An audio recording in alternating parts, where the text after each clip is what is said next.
There is a book older than the Bible itself, written not by human hands, but by the fingers of an angel. It was given to Adam on the day he wept outside the gates of Eden, when the world was still unmarked by sin, and heaven's secrets could still be spoken aloud. This book contains 1,500 keys to unlock the mysteries of creation, the names of 72 angels, the structure of the 7 heavens, and the hidden language that commands the stars themselves. For thousands of years, it has been forbidden, hidden in the vaults of mystics and rabbis, feared by those who believed mankind should not possess such knowledge. But tonight, we will open its pages once more. You don't need to watch. Just close your eyes and let this ancient story carry you back to the beginning of all things, when an angel descended with fire in his hands and whispered to the first man. This is the book of Raziel. Chapter 1. The Fall and the Weeping. When Adam and Eve were cast out of the garden, the gates of paradise closed behind them with a sound like thunder rolling across the sky. They stood at the edge of the world they had lost, and for the first time they felt the weight of exile. Behind them, a mighty angel stood guard at the entrance. His sword burned with a flame that never ceased, turning in every direction so that no mortal could ever return. Before them stretched a land they did not recognize. There were no rivers of crystal light here, no trees heavy with fruit that never rotted, no gentle breeze carrying the voice of God through the leaves at evening. Instead, they saw rocks, thorns, and dust. The ground was hard beneath their feet. The sky, though still blue, felt distant and cold. Adam fell to his knees.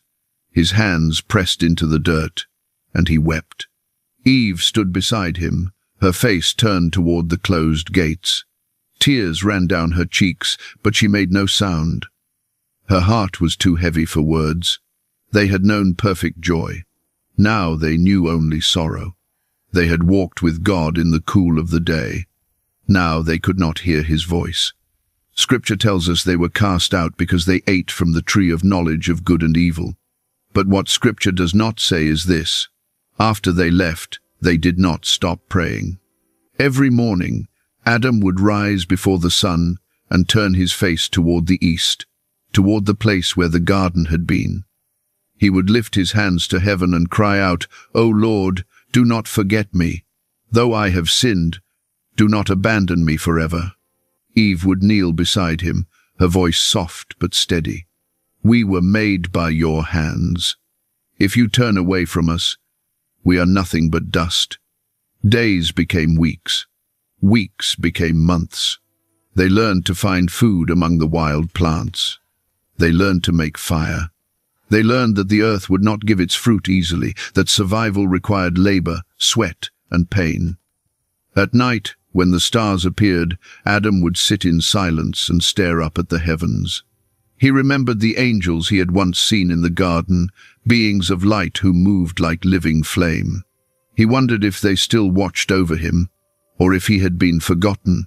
One evening, as the sun set and the sky turned red, Adam spoke to Eve. His voice was tired, worn by grief. "Do you think he will ever forgive us?" he asked. Eve did not answer right away. She looked at her hands, rough now from gathering wood and grinding grain. Finally, she said, "I do not know, but I will keep praying until I hear his voice again." That night, they prayed together as they always did. But this time, Adam's prayer was different. "Lord God," he said, his voice trembling, "I do not ask to return to Eden. I know I am unworthy. But please, do not leave us in darkness. Give us something, some sign, some word, so that we may know you have not turned away forever. Teach us how to live in this world you have made, so that we may one day return to you." The prayer echoed into the night. The stars above did not respond. The wind carried no answer. But something had shifted. Far above, in the courts of heaven, the prayer of Adam was heard. And God, in his infinite mercy, decided that though Adam had fallen, he would not be left without guidance. The next morning, as the first light touched the horizon, Adam awoke to find the air around him had changed. It was warmer, softer, as if a presence had drawn near. Eve felt it too. She sat up, her eyes wide. "Do you feel that?" she whispered. Adam nodded. His heart began to pound. Then, from the east, a light appeared. Not the light of the sun, but something brighter, purer, alive. It grew slowly, spreading across the sky like a river of gold. The rocks around them seemed to glow. The dust beneath their feet shimmered, and from within that light a figure began to descend. He was tall, radiant, clothed in garments that seemed woven from the very fabric of heaven. His face was kind, but his eyes held the depth of eternity. Great wings arched from his back, each feather edged in silver fire. Adam and Eve fell to the ground, trembling. They dared not look up. The angel's voice was like the sound of deep water, calm yet powerful. "Do not be afraid," he said. "I am Raziel, keeper of the secrets of God. The Lord has heard your prayer, Adam. Though you have sinned, he has not forgotten you. Rise and receive what I have been sent to give." Slowly, Adam lifted his head. Tears filled his eyes, but this time they were not tears of sorrow. They were tears of awe. Raziel extended his hand, and in it was a book. It was unlike anything Adam had ever seen. The cover shimmered like sapphire, glowing with an inner light. Letters of fire danced across its surface, shifting and rearranging themselves as if alive. "This book," Raziel said, "contains the knowledge you have lost. In it are written the mysteries of creation, the names of the angels, the paths of the stars, and the words that hold power over all things visible and invisible. It is a gift from the Most High, so that you may find your way back to him." Adam reached out with trembling hands and took the book. The moment his fingers touched it, warmth flooded through him. It was as if he had been touched by the presence of God himself. Raziel continued, "Guard this book well. Teach it to your children. Let it be passed down through the generations, so that mankind may never forget that the Lord still watches over them, even in their exile." Then, as quickly as he had come, Raziel began to rise. The light around him grew brighter, and in a moment he was gone. Adam and Eve stood in silence, the book glowing softly in Adam's hands. For the first time since leaving Eden, they felt something other than sorrow. They felt hope. Chapter 2. Raziel descends from heaven. The book lay in Adam's hands like a living thing, warm and pulsing with light that seemed to breathe in rhythm with his own heartbeat. Eve moved closer, her eyes wide with wonder. "What is it?" she whispered. Adam did not answer immediately. He could not. His fingers traced the edges of the cover, and beneath his touch, the sapphire surface rippled like water catching the sun. "It is a gift," he finally said, his voice barely audible. "From the Lord himself." They sat together in the dust, the book between them, and for a long time neither spoke. The weight of what had just happened pressed upon them like a gentle hand. An angel had come, not to punish, not to drive them further away, but to bring them something precious, something holy. Adam opened the book slowly, carefully, as if it might vanish if handled too roughly. The pages inside were not made of parchment or papyrus. They seemed woven from light itself, thin and translucent, yet sturdy. And upon each page were letters, symbols, words written in a script Adam had never seen before. Yet somehow, as his eyes moved across them, he understood. It was as if the words were speaking directly to his soul, bypassing his mind entirely. He did not read them so much as he felt them, heard them, knew them. The first page bore a single sentence, written in letters of gold that seemed to glow brighter as he looked at them. "In the beginning, before light was separated from darkness, the Most High spoke, and all things came to be." Adam's breath caught in his throat. He remembered. He remembered the garden, The moment he first opened his eyes and saw the face of God bending over him, breathing life into his lungs, he turned the page. This book is the Sefer Raziel HaMalach, the book of Raziel the angel. In it are written 1,500 mysteries, 72 holy names, and the keys to the gates of heaven and earth. Eve leaned closer, her hand resting gently on Adam's shoulder. "What does it say?" she asked. "It says," Adam replied, his voice trembling with emotion, "that we are not abandoned, that the Lord has given us a way to understand the world he made, and a path to return to him." He continued turning the pages, and with each one, more wonders were revealed. There were diagrams of the heavens, showing the paths of the sun, the moon, and the stars. There were names of angels written in columns, each accompanied by a description of their purpose and dominion. Michael, the great prince, who stands at the right hand of God. Gabriel, the messenger who carries the word of the Lord to mankind.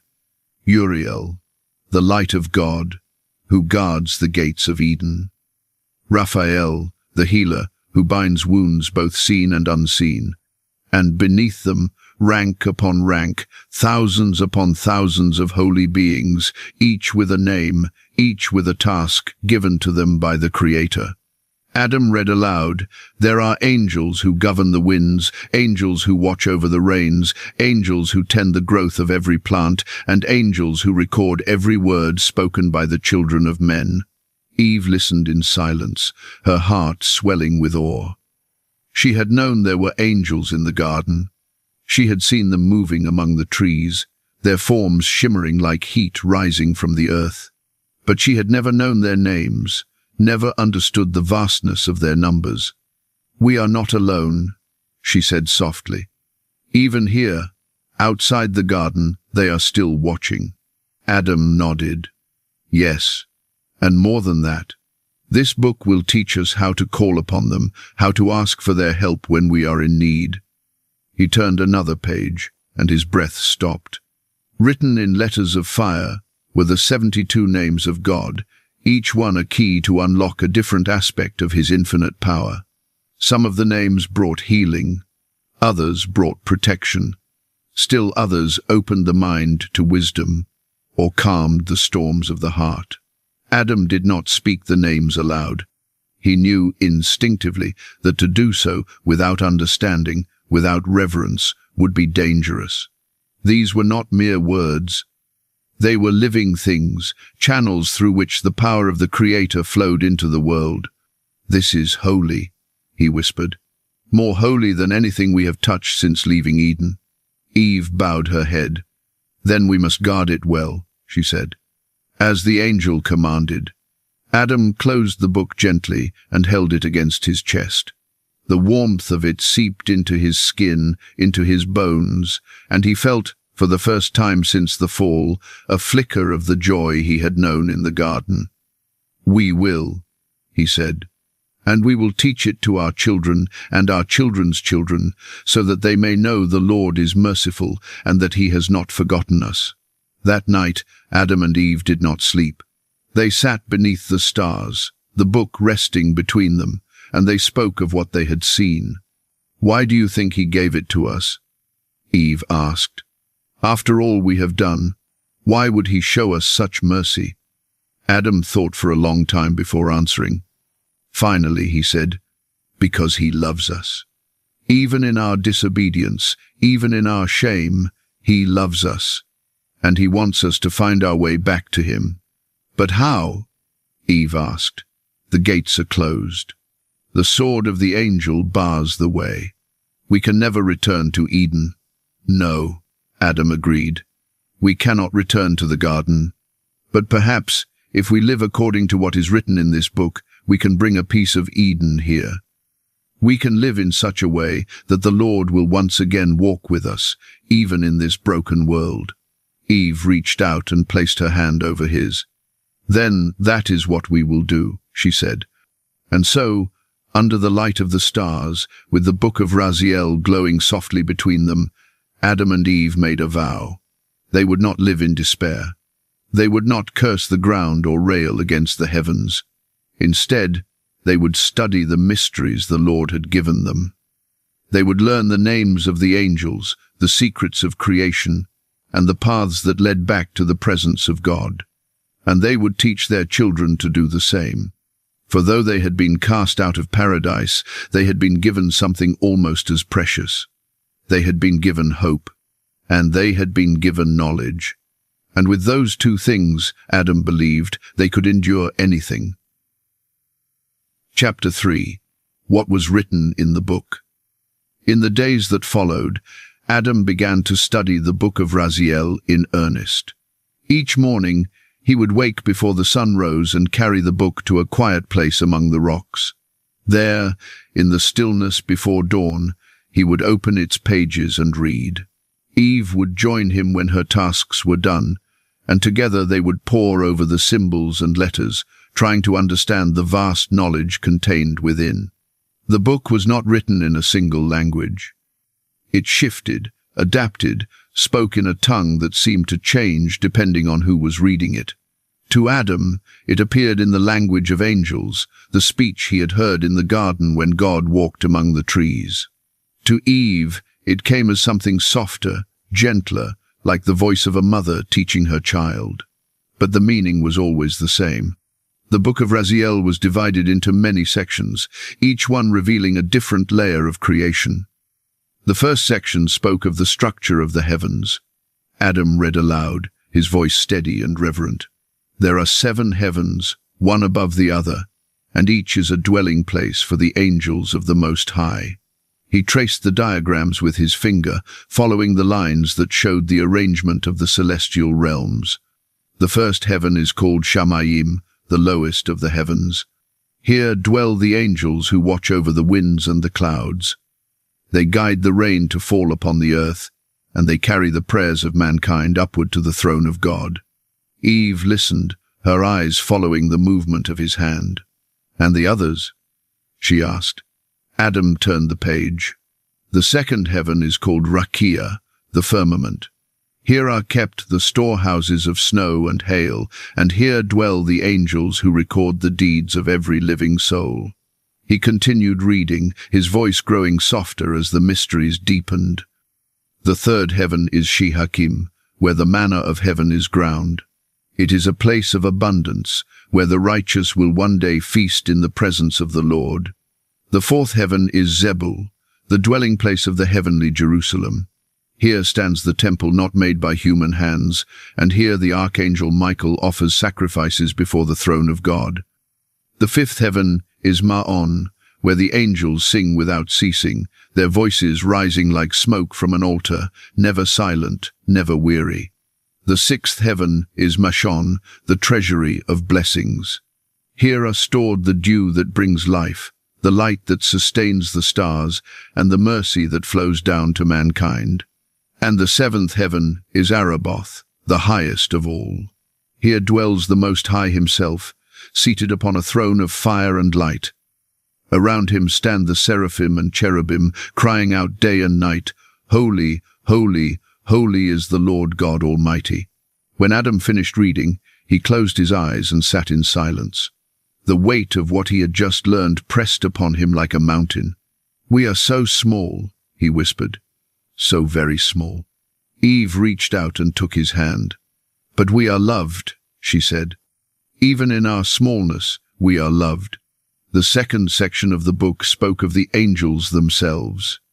Here, Adam found the names of the 72 angels who serve before the throne of God, each one entrusted with a specific task, a specific domain of creation. Some angels governed the movement of the stars. Others watched over the growth of plants, the birth of animals, the turning of the seasons. There were angels who brought healing to the sick, angels who protected travelers on dangerous roads, and angels who stood guard over the souls of the righteous after death. Adam memorized their names, speaking them softly under his breath, feeling the weight of each syllable. Metatron, the angel of the presence, who stands closest to the throne. Sandalphon, the gatherer of prayers, who weaves the words of mankind into crowns for the Most High. Haniel, the grace of God, who brings joy to the sorrowful. Chamuel, the one who sees God, who helps the lost find their way. And many, many more. Each name was a key, a way to call upon the help of heaven when the burdens of the world grew too heavy to bear. The third section of the book was the most mysterious of all. It contained the 72 names of God himself, each one a window into a different aspect of his infinite nature. These were not names to be spoken lightly. They were not mere words, but living forces, currents of divine power that flowed through the fabric of creation. One name brought healing to the body. Another brought peace to the mind. Still another opened the gates of understanding, allowing the seeker to perceive truths hidden from ordinary sight. Adam did not speak these names aloud. He knew instinctively that to do so without proper preparation, without a pure heart and a humble spirit, would be dangerous. These names were fire, and fire, though it gives warmth and light, can also consume. Instead, he wrote them down in his heart, memorizing them, holding them close, waiting for the day when he would be ready to call upon them. The fourth section of the book spoke of the natural world. Here were written the secrets of the stars, the paths of the planets, the cycles of the moon, and the movements of the sun. Adam learned that the universe was not a random scattering of lights in the sky, but a vast, ordered system, each part moving in harmony with the others, guided by the hand of the Creator. He learned when to plant and when to harvest, when the rains would come and when the earth would be dry. He learned to read the signs in the heavens, to know when a storm was approaching, when the seasons would change, when the time was right to travel or to stay. This knowledge, he realized, was a gift beyond measure.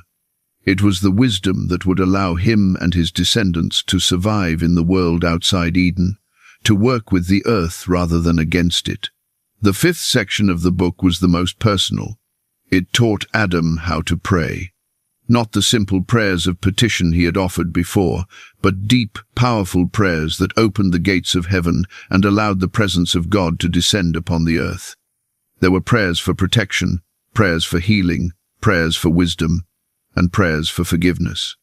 There were prayers to be spoken at dawn, when the light first breaks over the horizon, and prayers to be spoken at dusk, when the world grows quiet and still.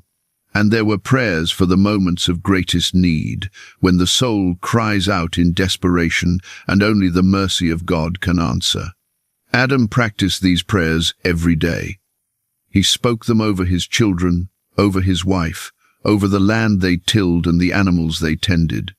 And slowly, over time, he began to feel something he had not felt since leaving the garden. He began to feel the presence of God once more. Not as it had been in Eden, where the Lord walked among the trees and spoke face to face, but in a quieter way, a gentler way, like a hand resting on his shoulder, like a voice whispering in his heart. "I am still here," the voice seemed to say. "I have not left you." And Adam wept, not from sorrow, but from gratitude.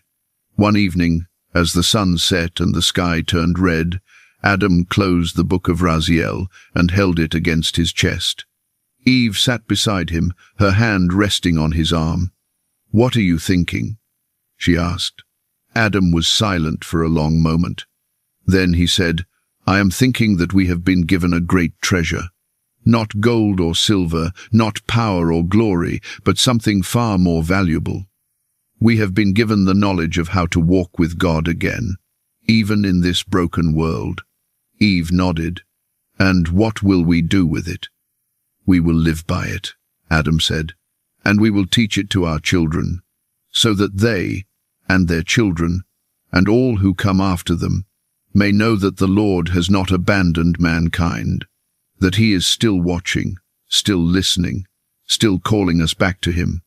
And one day," Eve said softly, "perhaps we will see him face to face again." "Yes," Adam agreed. One day, the stars began to appear in the sky above them, one by one, like candles being lit in a darkened room. And as they sat together in the gathering night, the book of Raziel glowing softly between them, Adam and Eve felt a peace they had not known since the gates of Eden closed behind them. They were no longer lost. They had been given a map, and with it they would find their way home. Chapter 4. The Jealousy of the Angels. In the courts of heaven, not all rejoiced at what had been given to Adam. While the faithful angels looked upon mankind with compassion, seeing in them the image of the Creator himself, there were others whose hearts grew dark with envy. These angels had served God since before the foundation of the world. They had sung at the birth of the stars, had watched the oceans fill and the mountains rise.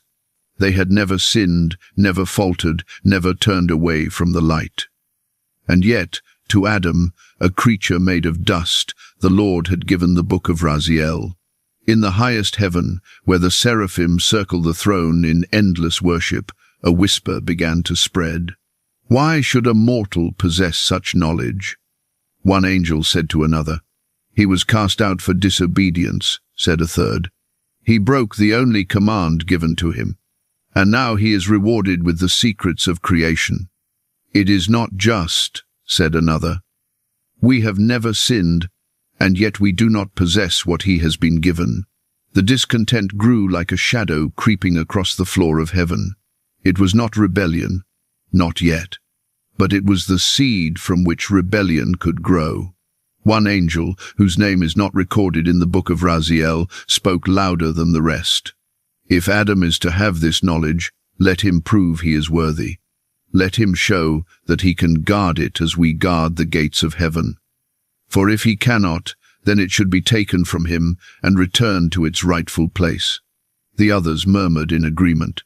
And so, while Adam slept beneath the stars, while Eve lay beside him, with one hand resting on the glowing cover of the book, a group of angels descended from the heavens.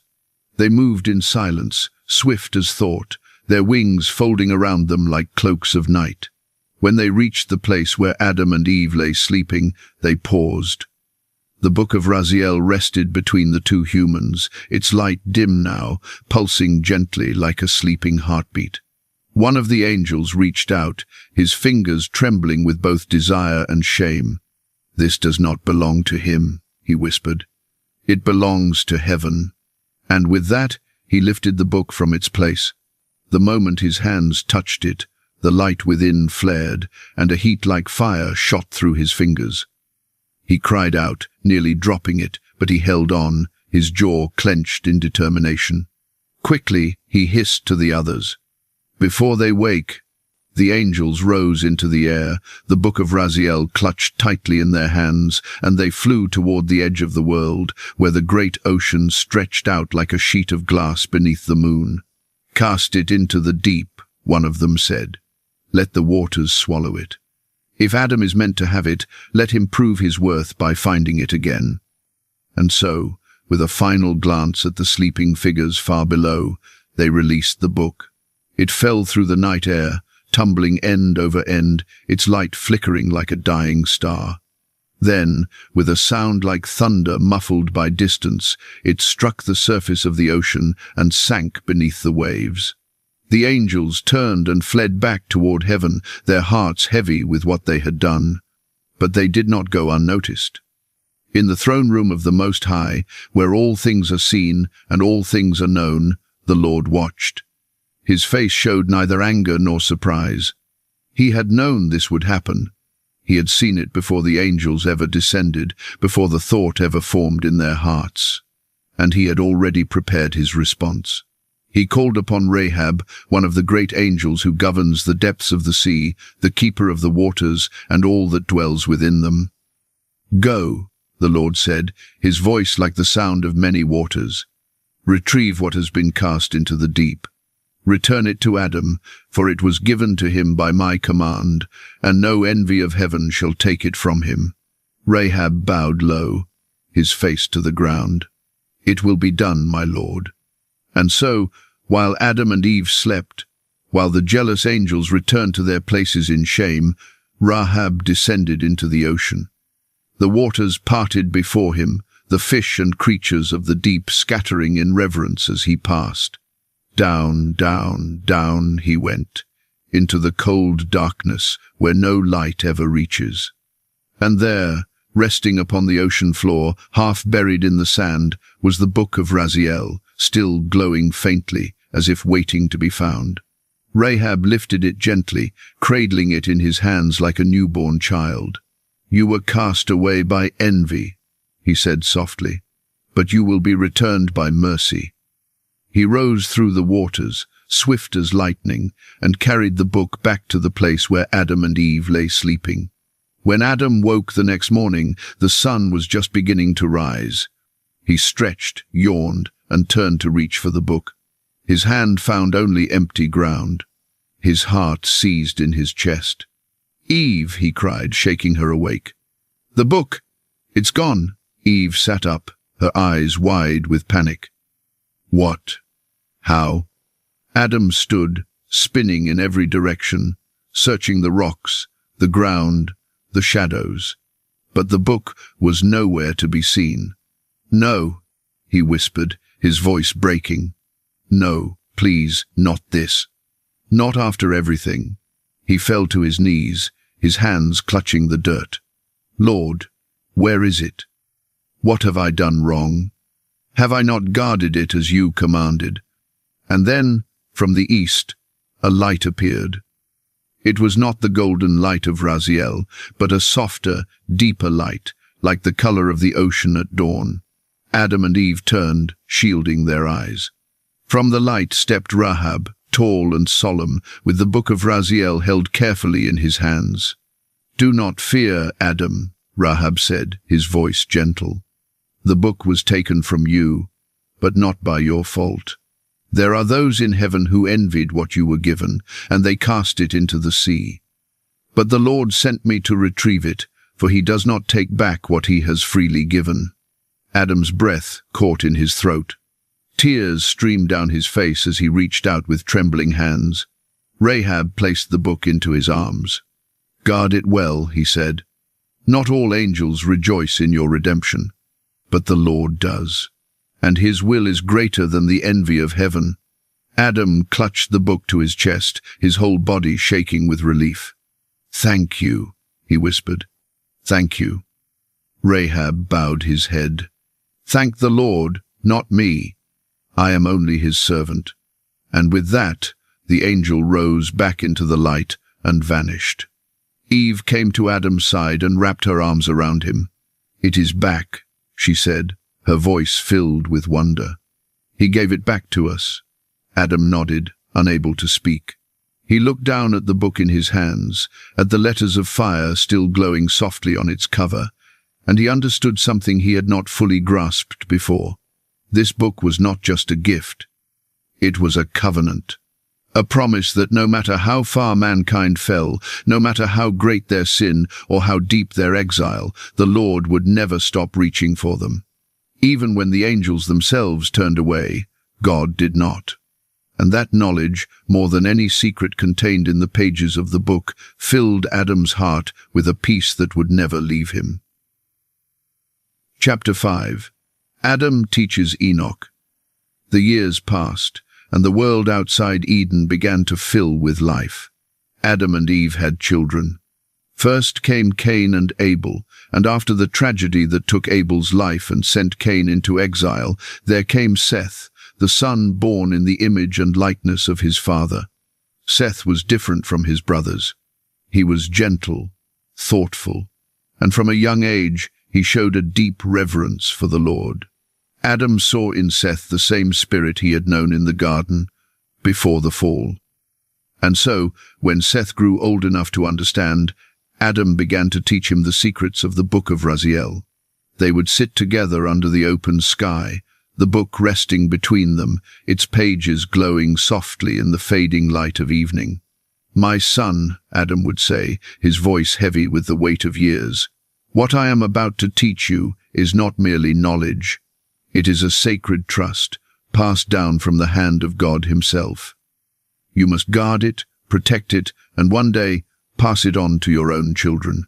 Seth listened with wide eyes, his heart burning with a hunger to know the mysteries his father spoke of.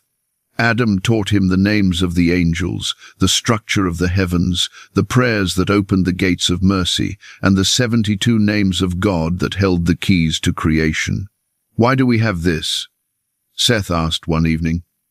"Why did the Lord give it to us?" Adam was silent for a long moment, gazing up at the stars. Finally, he said, "Because he loves us. Even after we sinned, even after we were cast out, he did not want us to be lost forever. He gave us this book so that we would always have a way to find him again." Seth nodded slowly. "And what will happen to it when you are gone?" "It will be yours," Adam said. "And when you are gone, it will belong to your son, and then to his son, and so on, until the end of days. This book must never be lost. It must never be destroyed. For as long as it exists, mankind will have hope."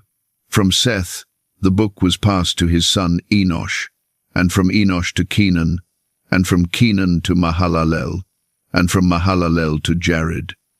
Each generation guarded it carefully, studying its pages, teaching its secrets to their children, and keeping alive the memory of the angel Raziel and the mercy of God. But it was in the days of Jared's son that the book found its greatest student. His name was Enoch. Enoch was a quiet man, slow to speak, but quick to listen. While others worked the fields and tended the flocks, Enoch would often wander alone into the hills, seeking solitude, seeking silence, seeking the presence of God. When he was 65 years old, his father Jared called him aside and placed the book of Raziel into his hands. "My son," Jared said, his voice trembling with age, "I have carried this book all my life, as my father did before me, and his father before him. Now it is your turn. Read it. Study it. Let it guide your steps. For the knowledge within is not of this world." Enoch took the book, his hands trembling slightly as he felt the warmth of it seep into his skin. "I will, Father," he said. "I will guard it with my life." And he did. Enoch devoted himself to the study of the book of Raziel with a fervor unlike any before him.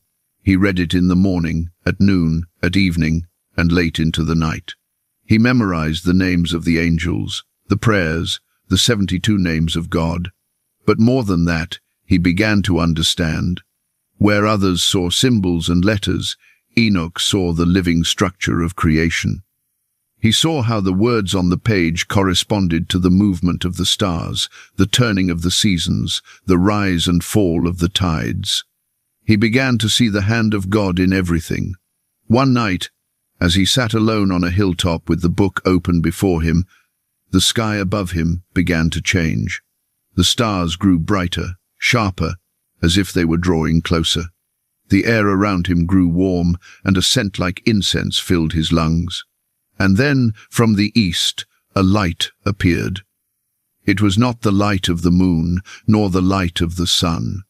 It was a light that seemed to come from everywhere and nowhere at once, filling the space around him until he could see nothing else.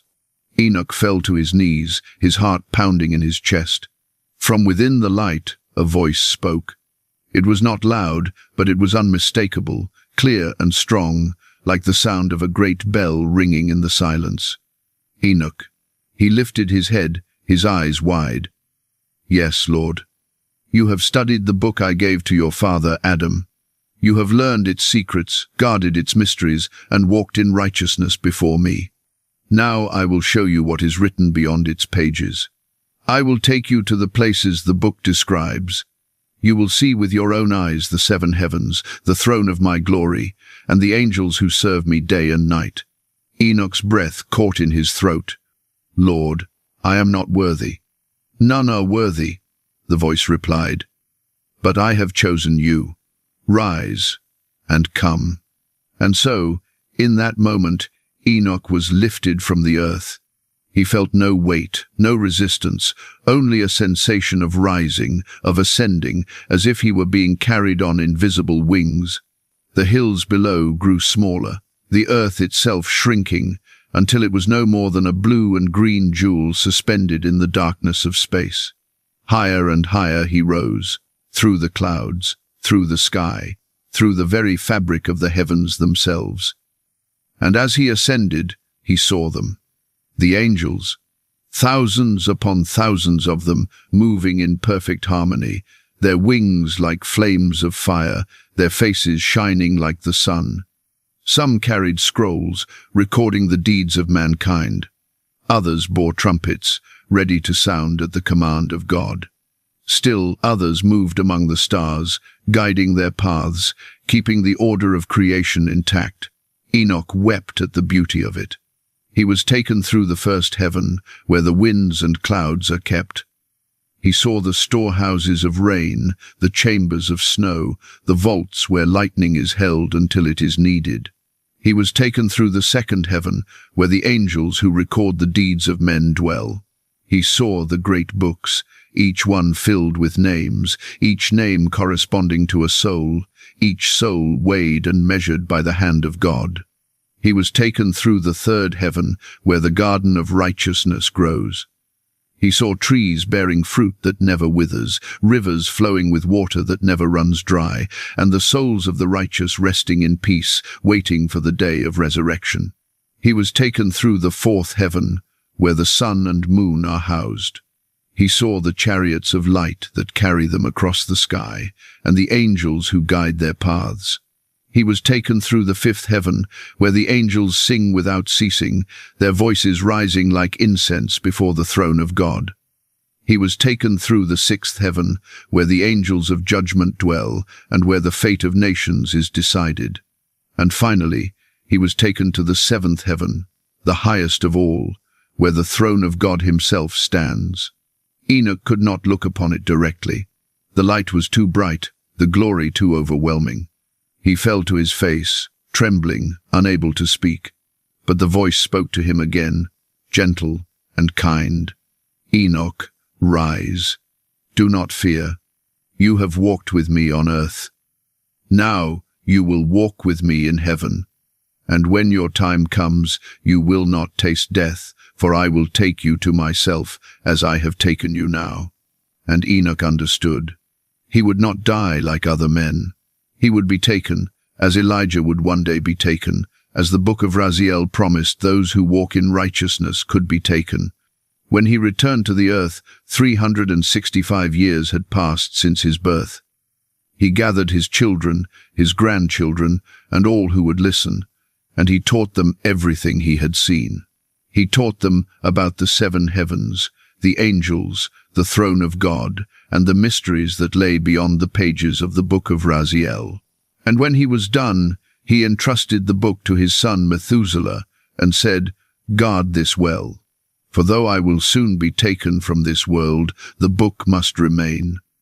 It is the bridge between heaven and earth, and as long as it exists, mankind will never be completely lost. And then, one day, as Enoch walked alone in the hills, the light came for him once more, and he was taken. The Bible says simply, Enoch walked with God, and he was not, for God took him. But those who knew the book of Raziel understood what that meant. Enoch had become what Adam once was, a man who walked with God. Chapter 6. Noah and the Ark. The years rolled on like waves upon the shore, each generation rising and falling, each life a breath in the vast expanse of time. From Enoch, the book of Raziel passed to his son Methuselah, who lived longer than any man before or since. 969 years he walked the earth, and all that time he guarded the book as his father had commanded. Methuselah taught the book to his son Lamech, and Lamech in turn prepared to pass it to his own son, a boy born in troubled times, when the world had begun to forget the ways of God. That boy's name was Noah. By the time Noah came of age, the earth had grown dark with sin. The descendants of Cain had spread across the land, building cities of stone and iron, worshipping idols, and pursuing pleasures that led only to emptiness and despair. Even some of the descendants of Seth, the righteous line, had begun to turn away from the Lord. They married into the families of Cain, adopted their customs, and slowly the light that had once burned so brightly in the children of Adam began to dim. Violence filled the earth. Brother turned against brother. The strong oppressed the weak, and the cries of the suffering rose to heaven like smoke from a fire that would not be quenched. In the courts of heaven, the Lord looked upon the world he had made, and his heart was grieved. I will wipe mankind from the face of the earth, he said, for they have filled it with corruption, and their thoughts are only evil continually. But there was one man who still walked in righteousness: Noah. Noah was 500 years old when his father Lamech called him to his side. The old man's hands trembled as he lifted the book of Raziel from its place of safekeeping. "My son," Lamech said, his voice weak with age, "the world is falling into darkness. I do not know what will come, but I know this. You must guard this book. It has been passed down from Adam himself, through Enoch, through Methuselah, and now to you. Whatever happens, do not let it be lost." Noah took the book, feeling its warmth, its weight, its holiness. "I will, Father," he said. "I will guard it with my life." Not long after, Lamech died, and Noah was left to walk alone in a world that had forgotten God. But Noah did not forget. Each morning he would rise before dawn and open the book of Raziel. He would read the prayers, speak the names of the angels, and ask the Lord for guidance. And the Lord heard him. One day, as Noah knelt in prayer with the book open before him, the voice of God came to him, clear and unmistakable. "Noah." He lifted his head, his heart pounding. "Yes, Lord. The end of all flesh has come before me, for the earth is filled with violence. I will bring a flood upon the earth to destroy every living thing. But you have found favor in my sight. I will save you, your wife, your sons, and their wives. And I will show you how to build an ark, a vessel that will carry you through the waters of judgment." Noah's breath caught in his throat. "Lord, I will do whatever you command." "Then listen carefully," the voice said.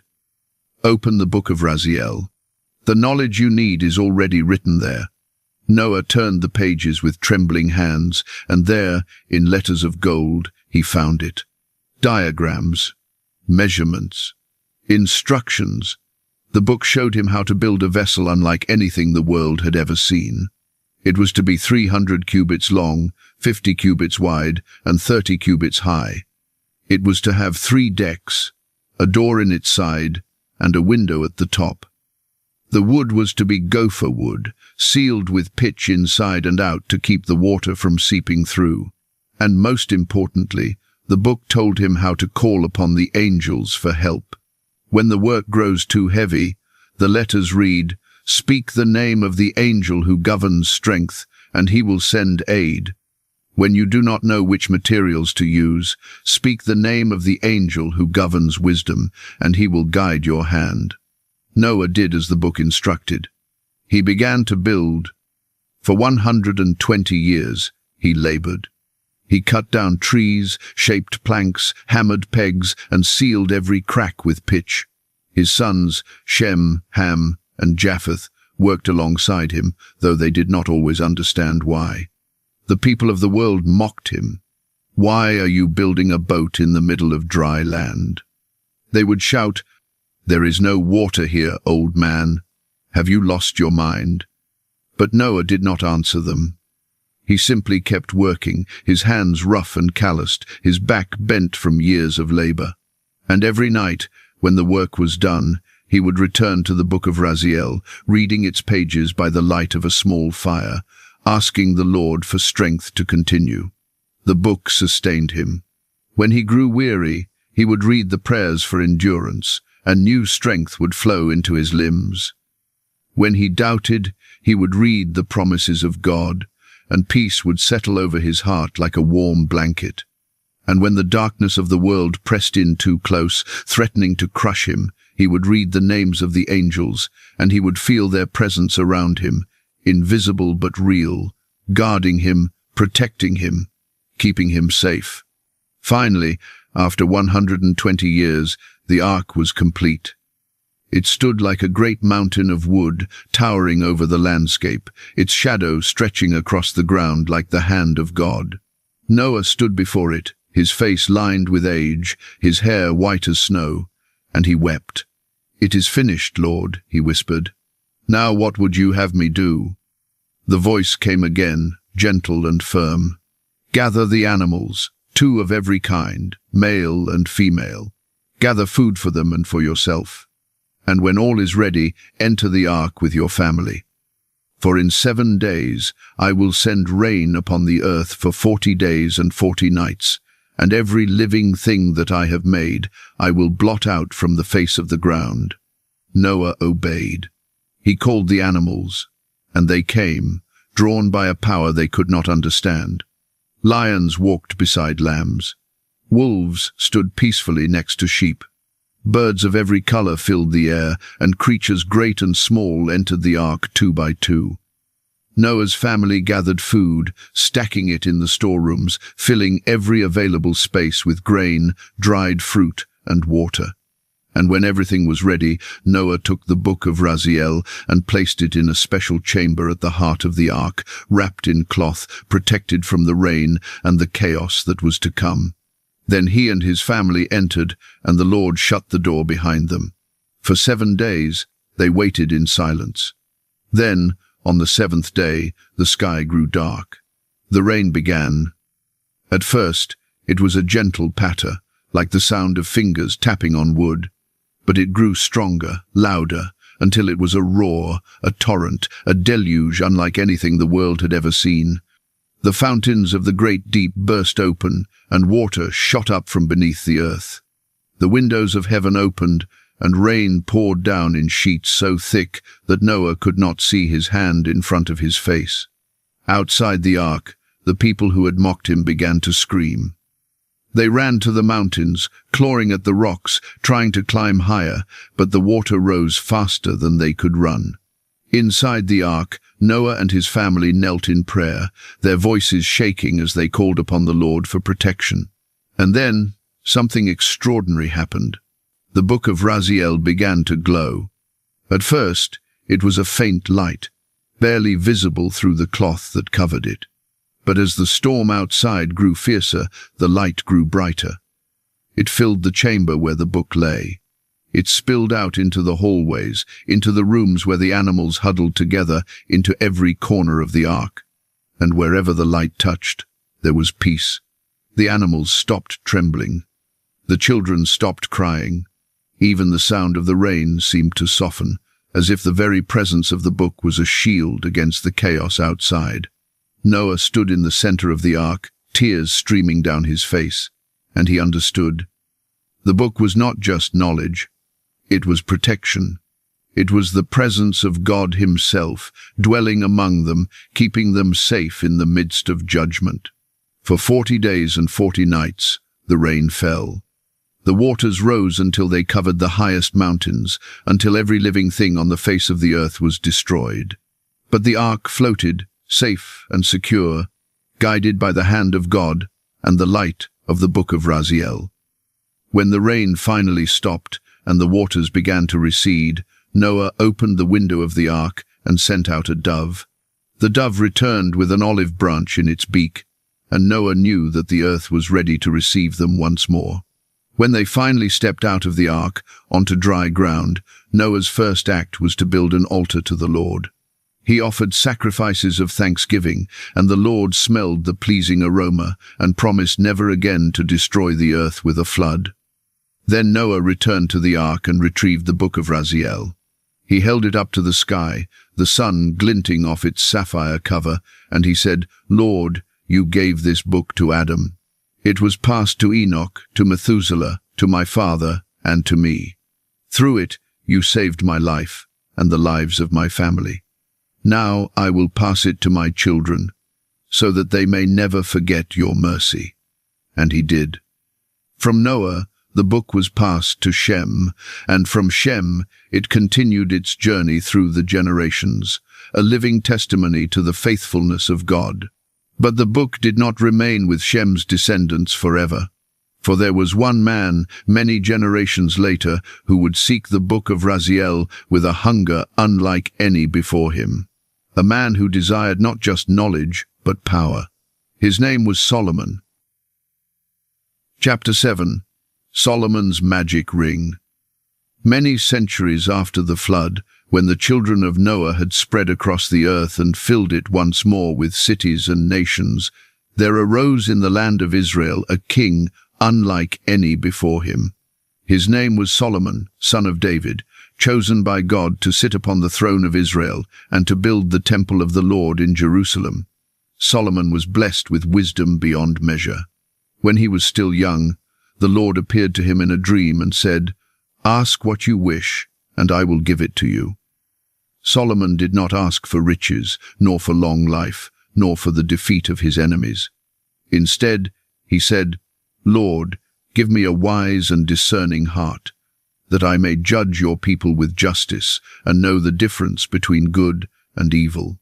The Lord was pleased with his answer and said, "Because you have asked for this, and not for yourself, I will give you wisdom greater than any who came before you or who will come after you.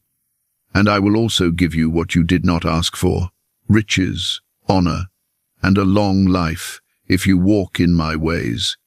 And so Solomon became the wisest man on earth. Kings and queens traveled from distant lands to hear his wisdom. He spoke 3,000 proverbs, composed 1,005 songs, and wrote of plants, animals, birds and fish, with knowledge that astonished all who heard him. But there was one thing Solomon desired that God had not yet given him. He wanted to understand the mysteries of creation itself, the hidden workings of the universe, the names and powers of the angels, and the secrets that lay beyond the veil of the visible world. One night, as Solomon sat alone in his chamber, studying the ancient scrolls of his ancestors, he came across a reference to a book that had been passed down from the time of Adam, the Book of Raziel. The text was brief, only a few lines, but it spoke of a book containing 1,500 secrets, 72 names of God, and the knowledge to command the very angels of heaven. Solomon's heart burned with desire. "If such a book exists," he said to himself, "I must find it. For with it, I could build the temple of the Lord as it was meant to be built, a dwelling place worthy of his glory." He began to search. He sent messengers throughout the land, asking the elders, the priests, and the wise men if they knew of the Book of Raziel. Most had never heard of it. Others spoke of it only as legend, a story told by old men to pass the time. But one ancient priest, a man bent with age and nearly blind, said, "I have heard of such a book. My grandfather told me that it was kept by the descendants of Shem, passed down in secret from generation to generation. But where it is now, I cannot say. It may have been lost. It may have been hidden, or it may have been taken by those who sought to keep its power from the world." Solomon did not give up. He prayed to the Lord day and night, asking for guidance. "Lord, if this book exists, lead me to it. For I seek not my own glory, but yours. I wish only to serve you with all the wisdom and knowledge you have given me." And the Lord heard his prayer. One night, as Solomon knelt in the temple, a light appeared before him. It was not bright or overwhelming, but gentle, like the light of a candle in a dark room. From the light stepped the angel Raziel himself, the same angel who had given the book to Adam so many centuries before. Solomon fell to his face, trembling. "My lord," he whispered, "I am not worthy." "Rise, Solomon," Raziel said, his voice like the sound of wind moving through the trees. "You have sought the knowledge of heaven with a humble heart. Because of this, I will give you what you have asked for." The angel reached into the light and drew forth the book of Raziel, its sapphire cover glowing softly, its letters of fire shimmering in the darkness. "This book was given to Adam," Raziel said. "It was guarded by Enoch, preserved by Noah, and passed down through the generations. Now it comes to you. But hear me well, Solomon. This book is not a toy. It is not a tool for gaining power over others. It is a sacred trust given to those who seek to know God more deeply. Use it wisely, and it will be a blessing. Use it for selfish gain, and it will become your destruction. Solomon reached out with trembling hands and took the book. The moment his fingers touched it, warmth flooded through him, and his mind was filled with visions, sounds, and words he had never known before. He saw the 7 heavens, the throne of God, the angels in their ranks. He saw the hidden names of the Creator, the keys to unlock the mysteries of creation, the prayers that could heal the sick, calm the storms, and bind the spirits of darkness.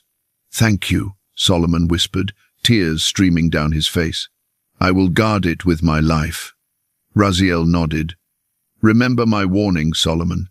Knowledge is a gift, but it is also a test. Do not let it lead you away from the one who gave it to you." And with that, the angel vanished, leaving Solomon alone with the book of Raziel glowing softly in his hands. From that day forward, Solomon devoted himself to the study of the book. He learned the names of the angels and began to call upon them for help in building the temple. He learned the prayers that brought rain in times of drought, and the words that could calm the anger of kings and bring peace to warring nations. But it was not long before Solomon discovered something else within the pages of the book, a secret that would change his life forever. It was written in a section near the back, in letters so small they were almost invisible. It spoke of a ring, a seal of power, engraved with the sacred name of God, that could command not only angels, but demons as well. Solomon's heart quickened as he read.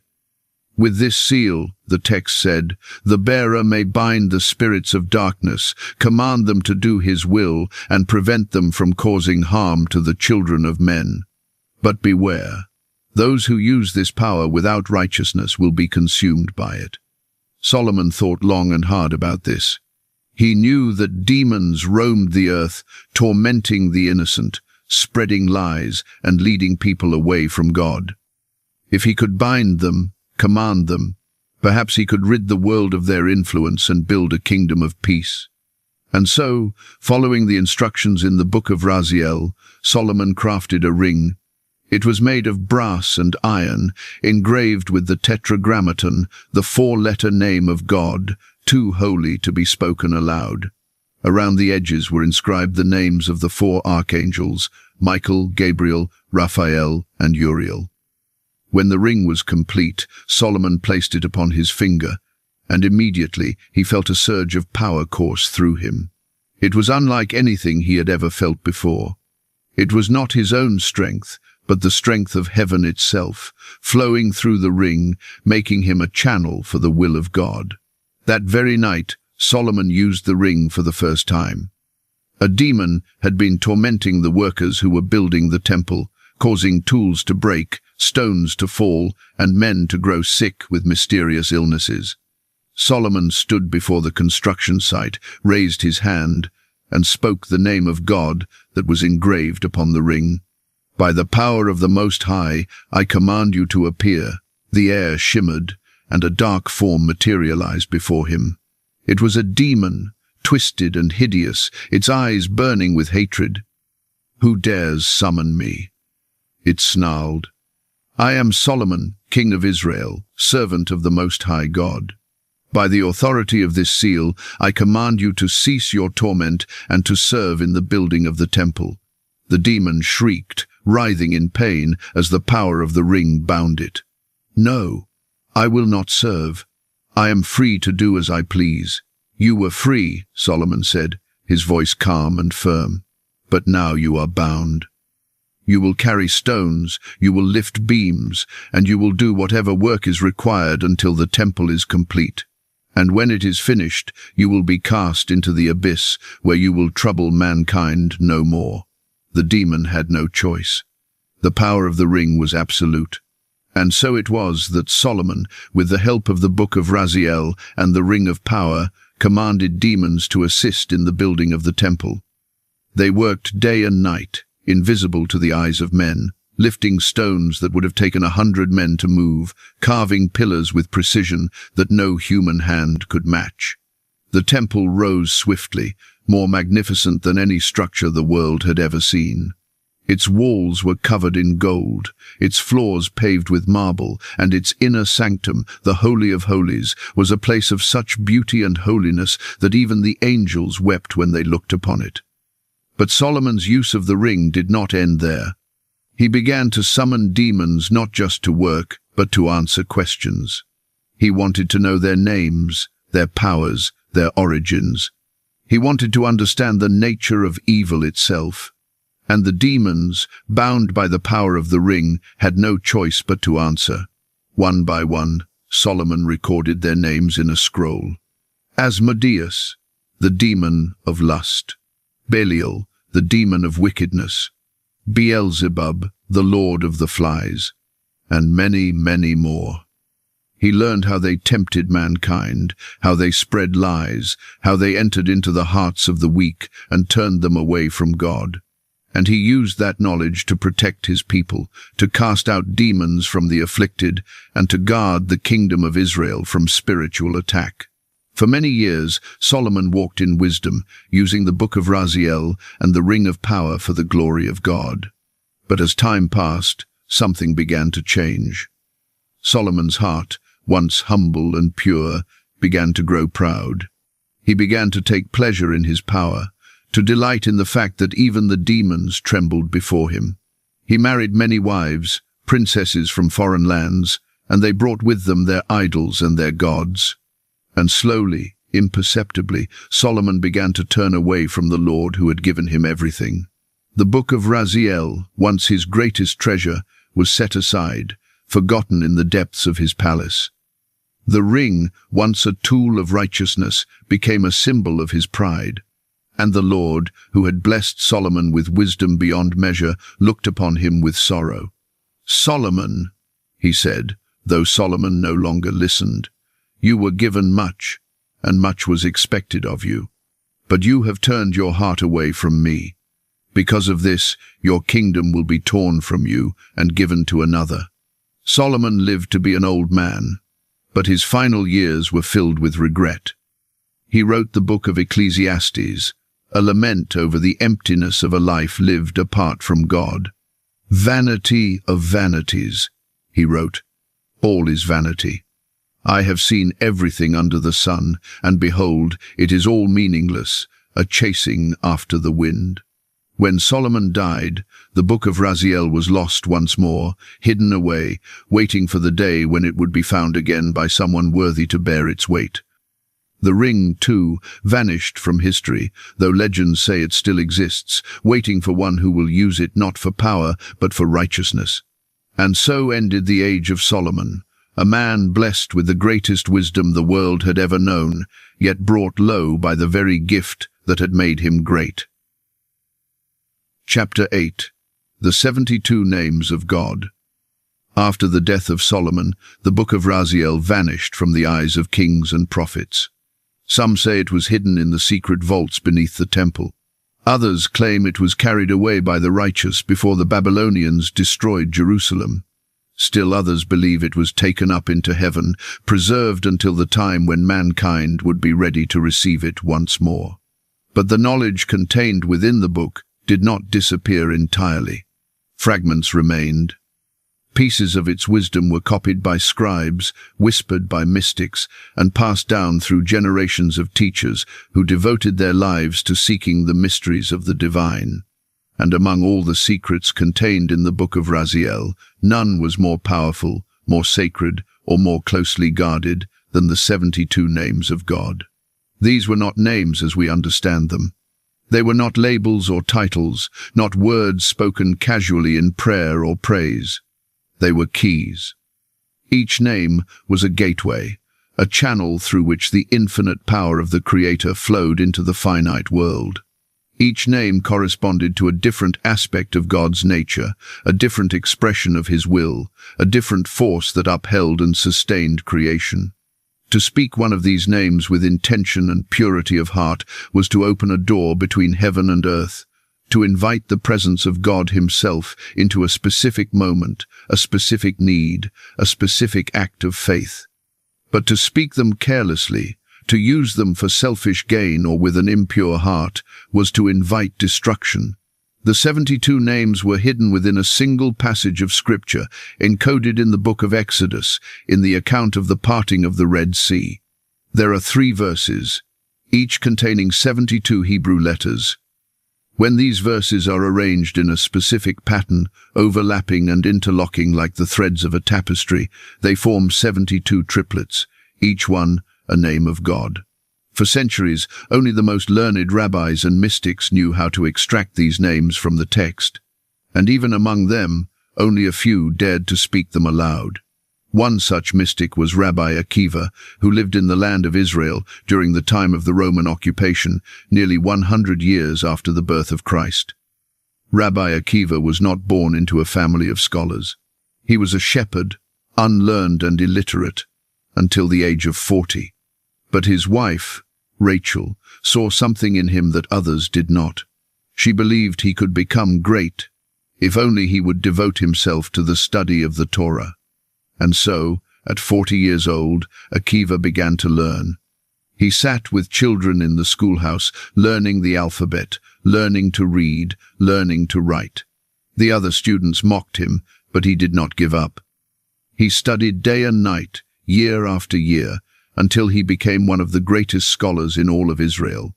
It was during his years of study that Akiva came across a hidden manuscript, a fragment of the book of Raziel, copied by an unknown hand and buried in the library of an old synagogue. The manuscript was incomplete, worn by time, its edges burned and its ink faded. But it contained enough to change Akiva's life forever. It contained the 72 names of God. Akiva studied the names with reverence and fear. He did not speak them aloud, not at first.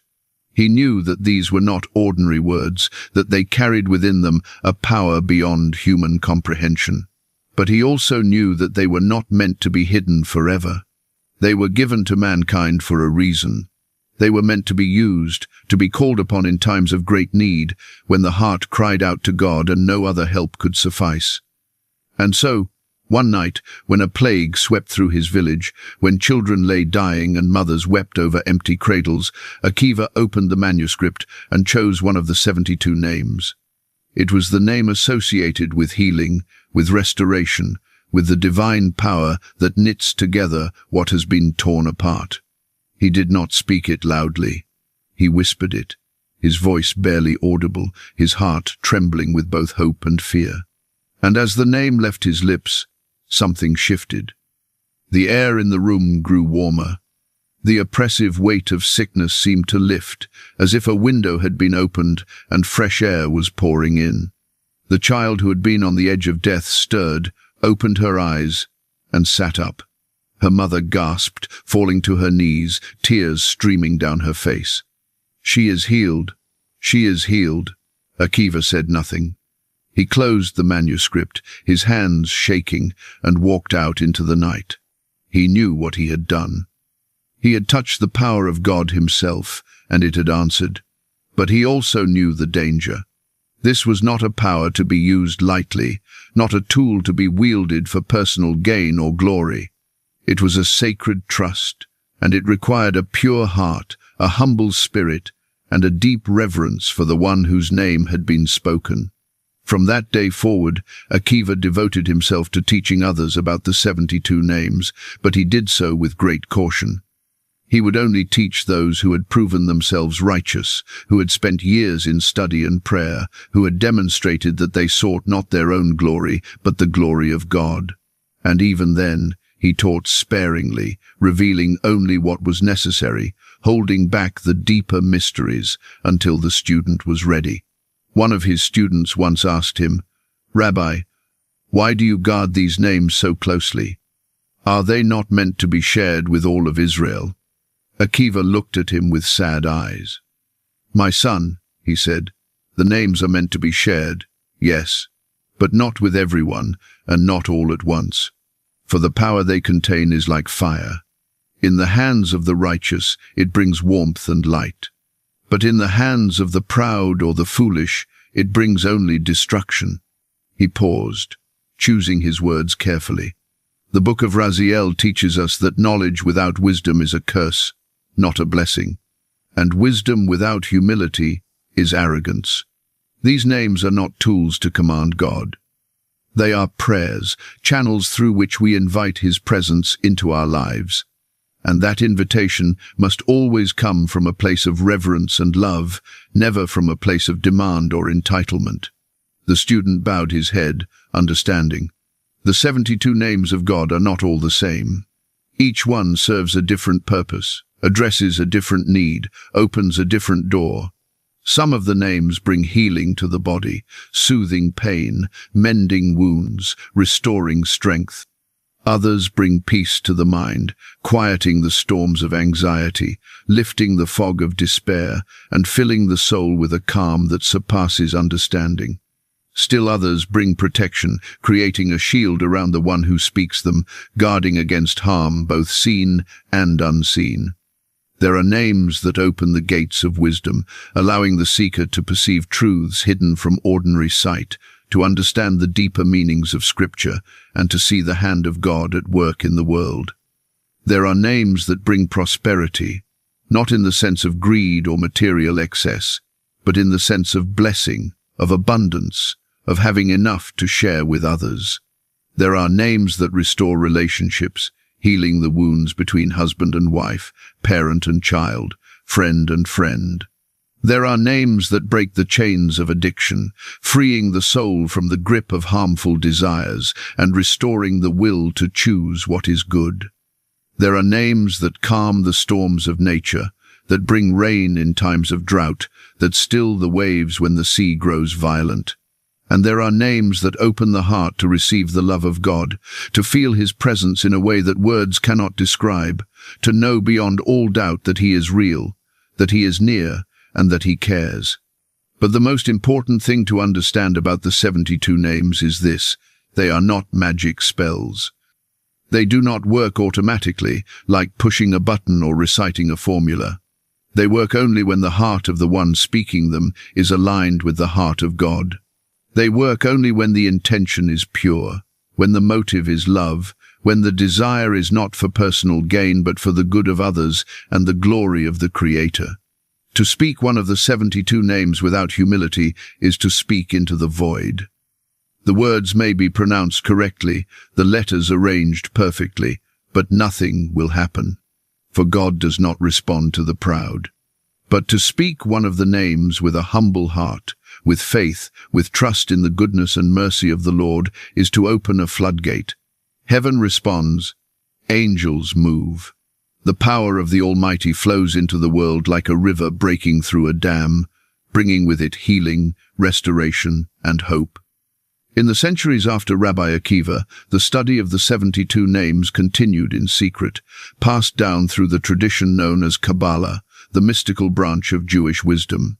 The Kabbalists taught that the names were like musical notes, each one vibrating at a different frequency, each one resonating with a different aspect of creation.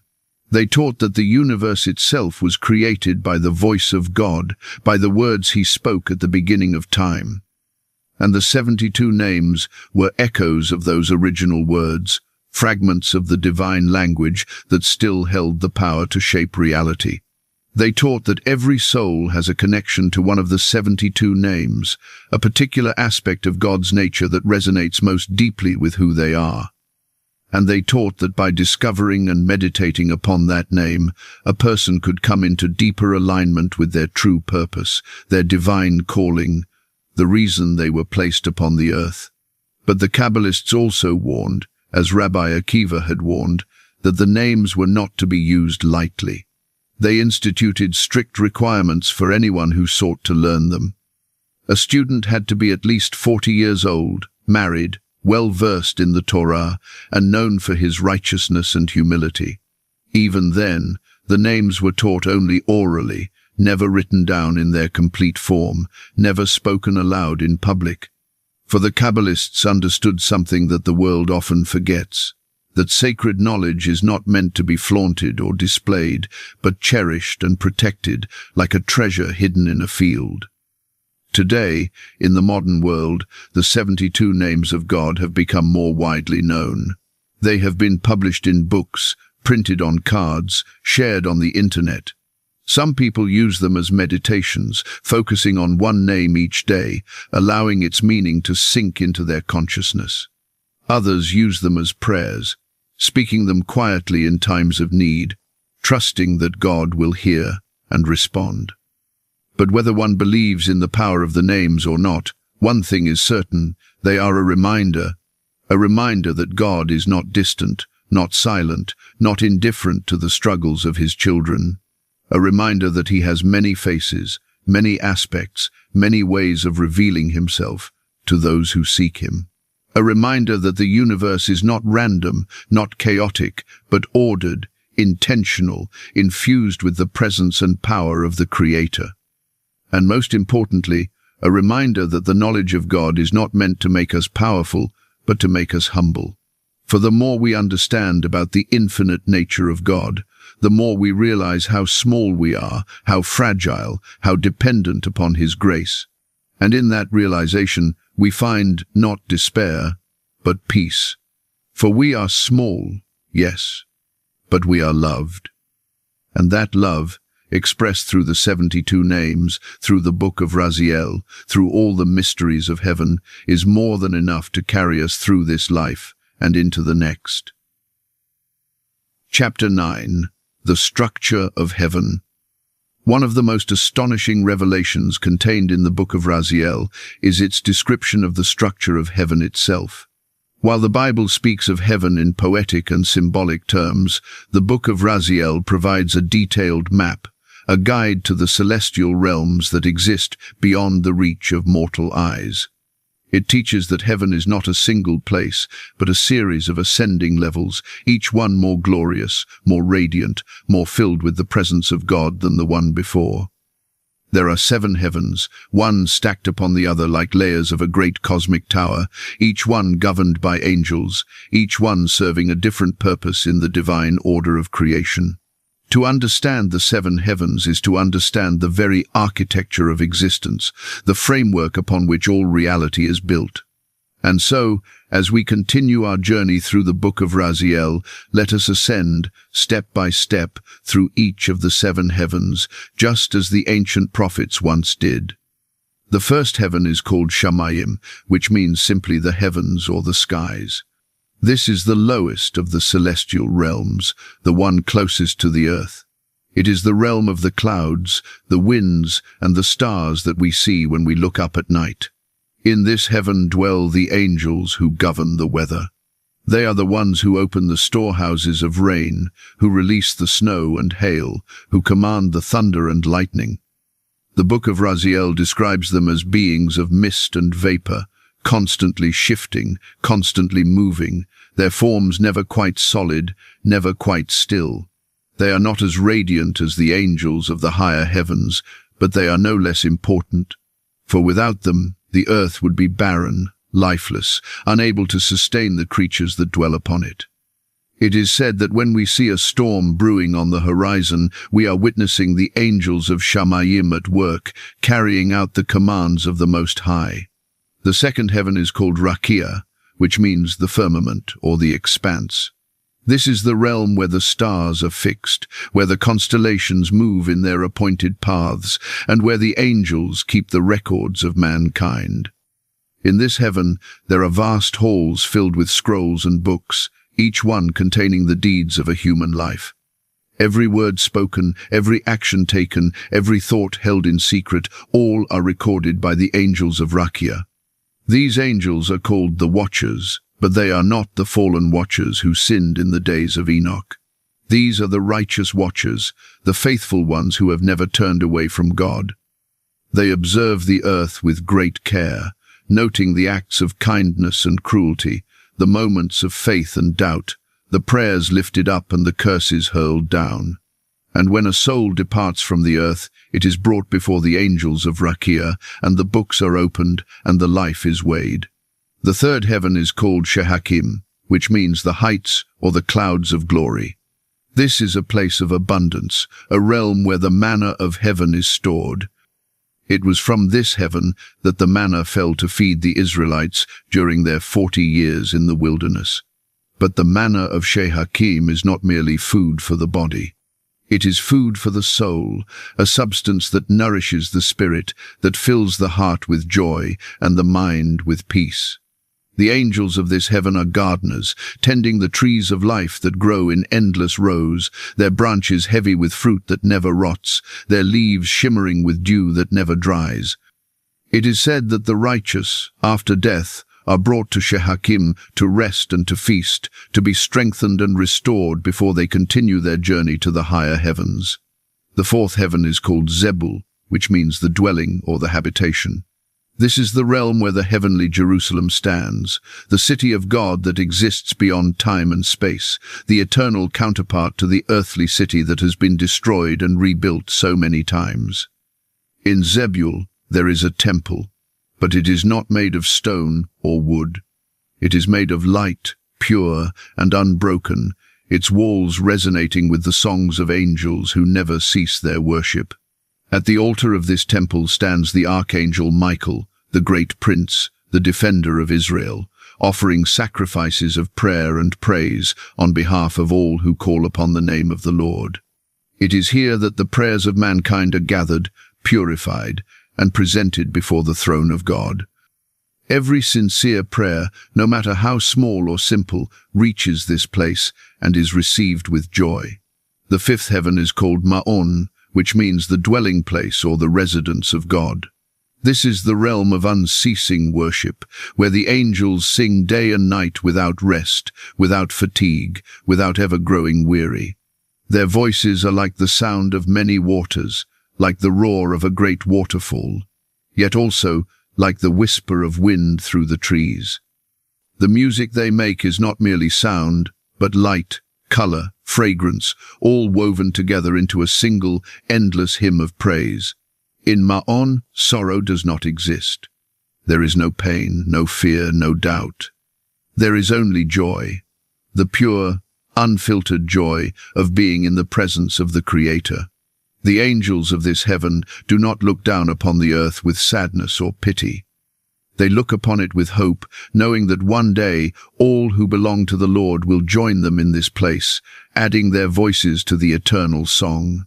The sixth heaven is called Machon, which means the storehouse or the treasury.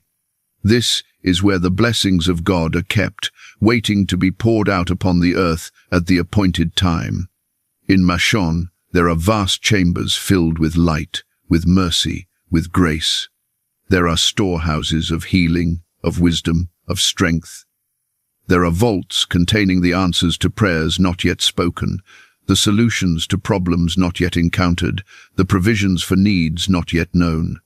The angels of Machon are stewards, guardians of the treasures of heaven. They do not give these treasures away carelessly or randomly. They wait for the command of the Most High, and when He speaks, they open the gates and release the blessings like a flood.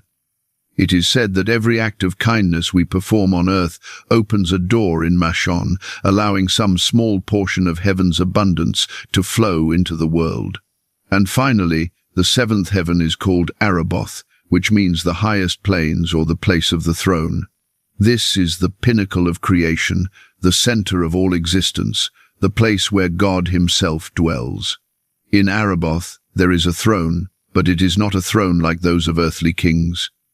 It is a throne of fire and light, blazing with an intensity that would consume any mortal who dared to look upon it. Around the throne stand the seraphim and cherubim, the highest orders of angels, their faces covered, their voices crying out without ceasing, "Holy, holy, holy is the Lord God Almighty, who was and is to come." The light that emanates from the throne is the source of all light in the universe. The sun is but a dim reflection of it. The stars are but pale shadows. Every photon of light that has ever existed, every beam that has ever illuminated the darkness, flows from this single, infinite source. And at the center of it all, seated upon the throne, is the presence of God Himself. Not God as a distant concept, not God as an abstract idea, but God as he truly is, infinite, eternal, all-powerful, all-knowing, all-loving. The book of Raziel does not attempt to describe his face, for no words could capture it. It does not attempt to describe his form, for he has no form that the human mind could comprehend. It says only this: he is the one who was and is to come. He is the beginning and the end, the first and the last. He is the creator of all things, the sustainer of all things, and the one to whom all things will return. Enoch, when he was taken up to Araboth, fell upon his face and could not rise. The glory of God was too great, too overwhelming, too beautiful and terrible at the same time. But the Lord spoke to him, and his voice was gentle, like the voice of a father speaking to his child. Do not fear, Enoch. You are here because I love you, and I wish you to know that I am real, that I am near, and that I will never abandon my children. And Enoch wept, not from fear, but from joy. For he had seen what no mortal was meant to see, and he had survived. The seven heavens, as described in the book of Raziel, are not merely places. They are stages of spiritual ascent, levels of consciousness, states of being that the soul can experience both in this life and in the life to come.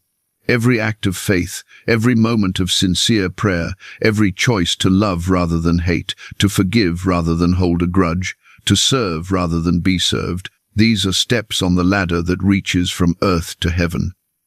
And though we may not ascend bodily as Enoch did, we can ascend spiritually, drawing nearer to God with every breath, every heartbeat, every whispered word of praise.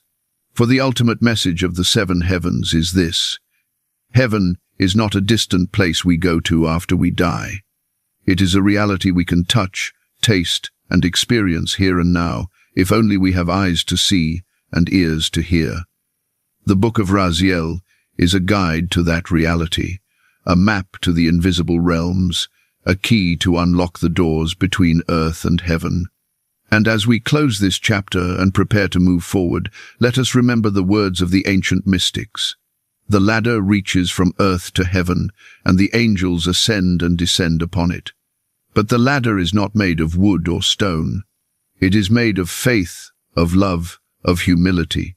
And anyone who climbs it will find that heaven is not as far away as they thought. Chapter 10. The Hidden and the Forbidden. For nearly 2,000 years, the book of Raziel has existed in shadows, whispered about in hushed tones, studied in secret by those who dared to seek the mysteries of heaven. It has been copied by hand in dimly lit chambers, passed from teacher to student under oaths of silence, and hidden away in the darkest corners of ancient libraries. But why? Why would a book given by an angel of God, a book containing the very secrets of creation, be treated as something dangerous, something to be feared? The answer lies not in the book itself, but in the hearts of those who sought to control it. Throughout history, there have always been two kinds of knowledge: the knowledge that sets people free, and the knowledge that threatens those in power. The book of Raziel was always the first kind. But those in power feared it would become the second. When the early rabbis first encountered the book of Raziel, they recognized immediately that it was unlike any other text in their tradition. It was not a book of laws, like the Torah, telling people how to live. It was not a book of history, like the Chronicles, recording the deeds of kings and prophets. It was not even a book of wisdom, like Proverbs, offering practical advice for daily life. It was a book of mysteries, a book that claimed to reveal the inner workings of the universe, the names of angels, the structure of heaven, and the hidden names of God himself. And that made it dangerous. Not dangerous in the sense that it taught evil or encouraged sin, but dangerous because it gave ordinary people access to knowledge that had previously been the exclusive domain of the priesthood and the religious elite. If anyone could learn the names of God, if anyone could call upon the angels, if anyone could understand the mysteries of creation, then what need would there be for intermediaries, for those who claim to speak on behalf of heaven? And so, quietly, carefully, the religious authorities began to restrict access to the book. They did not ban it outright, for that would have drawn too much attention. Instead, they surrounded it with warnings, with rules, with prohibitions. They said that only the most learned scholars should read it, that only those over the age of 40 should study it, that only married men of good character should even be allowed to touch it. They said that to read it without proper preparation was to invite madness, that to speak the names contained within it without understanding was to risk divine punishment, that to share its secrets with the unworthy was to commit a grave sin. Some of these warnings were sincere, born out of genuine concern for those who might misuse the knowledge, but others were strategic, designed to keep the book out of the hands of the common people, to maintain the hierarchy of knowledge and power that had existed for centuries. The most famous example of this comes from the medieval Jewish mystical tradition known as Kabbalah. The Kabbalists revered the Book of Raziel. They studied it, copied it, and incorporated its teachings into their own system of thought. But they also made it almost impossible for anyone outside their inner circle to access it. They wrote commentaries on the book that were more obscure than the original text, wrapping its simple teachings in layers of symbolism and metaphor. They claimed that the book could only be understood by those who had first mastered the entire Talmud, a body of work so vast that it took decades to study. They insisted that certain passages should never be read aloud, that certain names should never be written down, and that certain diagrams should never be drawn except in the mind. In short, they turned the Book of Raziel from a gift meant for all of Adam's descendants into a secret treasure accessible only to a select few. And yet, despite all their efforts, the book refused to stay hidden. Copies appeared in unexpected places. Fragments surfaced in the libraries of Christian monasteries, translated into Latin and Greek. Jewish families who had been forced to flee persecution carried worn manuscripts with them, sewn into the linings of their clothes, buried in the bottom of their bags. And in the 19th and 20th centuries, as the age of printing arrived and the world began to change, the Book of Raziel finally emerged from the shadows. Scholars began to study it openly, to translate it into modern languages, to make it available to anyone who wished to read it. And that is when the controversy truly began. The Catholic Church, which had already excluded the Book of Enoch and other mystical texts from its canon, looked upon the Book of Raziel with suspicion. They saw in it traces of what they called Jewish magic, a practice they had condemned for centuries as incompatible with Christian faith. They pointed to the 72 names of God, to the invocations of angels, to the diagrams and seals, and they said, "This is not prayer. This is sorcery."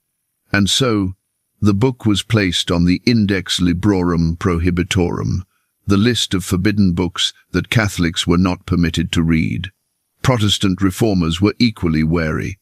Martin Luther, who had rejected much of the Catholic tradition, was even more hostile to mystical texts like the Book of Raziel. He believed that salvation came through faith alone, not through secret knowledge or hidden names. He saw the Book of Raziel as a distraction from the simple message of the gospel, a relic of an older, more superstitious age. And so, in Protestant Europe, the book was dismissed, ignored, left to gather dust in the libraries of curious scholars and occultists. But the greatest opposition to the Book of Raziel came not from Christians, but from within the Jewish community itself. By the 18th century, as the Enlightenment swept through Europe, many Jewish intellectuals began to distance themselves from the mystical traditions of their ancestors. They saw Kabbalah, with its talk of angels and divine names, as an embarrassment, a relic of a pre-rational age that made Judaism look backward and superstitious. They wanted Judaism to be seen as a religion of ethics and reason, not of magic and mystery. And so, they pushed the Book of Raziel to the margins, dismissing it as folklore, as mythology, as something that had no place in modern Jewish thought. Yet despite all of this opposition, despite centuries of suppression and condemnation, The Book of Raziel survived. It survived because there were always a few who understood what it truly was. Not a book of magic, but a book of connection. Not a tool for gaining power over others, but a guide for drawing nearer to God. Not a threat to faith, but a deepening of it. Those who read the Book of Raziel with a pure heart, with humility and reverence, found in it not a set of spells to manipulate the universe, but a reminder of the infinite majesty of the Creator. They found in it not a way to control angels, but an invitation to recognize that the entire universe is filled with the presence of God, that every star, every breath of wind, every moment of existence is a manifestation of His will. They found in it not a means to escape the difficulties of life, but a source of strength to endure them with faith and grace. And that, perhaps, is the true reason the book was forbidden for so long. Because the message it contained was too powerful, too liberating, too dangerous to those who wished to keep people in a state of dependence and fear. The Book of Raziel says that God is not distant, not unreachable, not confined to temples or churches or synagogues. It says that the knowledge of God is not the exclusive property of priests or rabbis or scholars, but the birthright of every human soul. It says that the universe is not a cold, mechanical place governed by impersonal laws, but a living, breathing expression of divine love. And it says that each of us, no matter how small or insignificant we may feel, has the ability to connect with that love, to speak the names that open the gates of heaven, to call upon the angels for help, and to live in the presence of the Most High. That is a message that no amount of censorship could ever fully suppress. And that is why, even today, centuries after it was first written, the Book of Raziel continues to be read, studied, and treasured by those who seek to know God more deeply. But there is still a question that must be addressed, a question that every reader of the Book of Raziel must ask themselves. Is this book safe?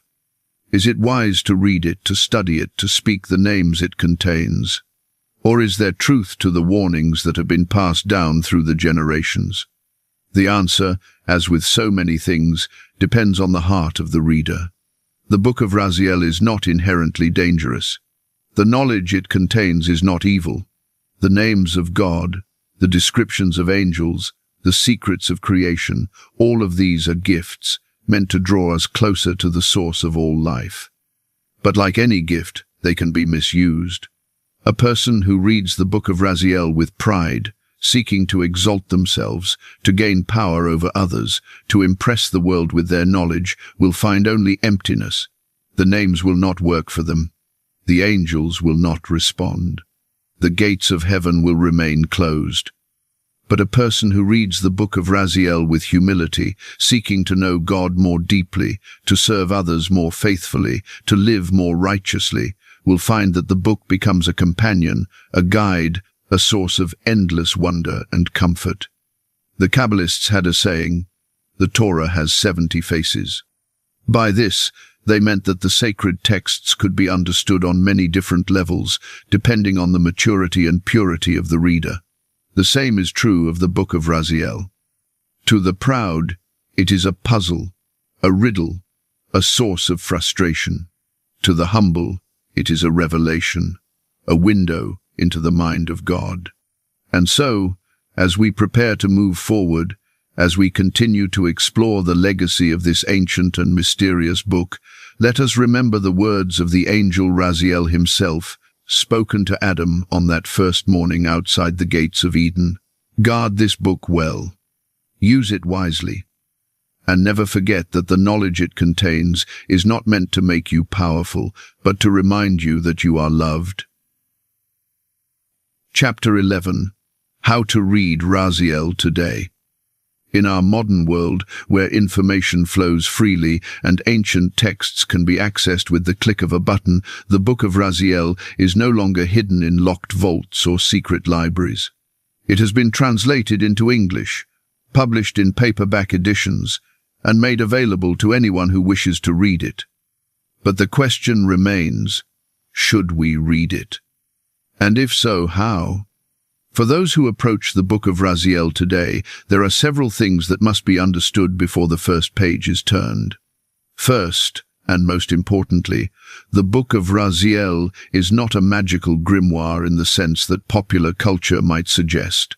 It is not a book of spells that can be used to manipulate reality, to gain wealth or power, or to control the actions of others.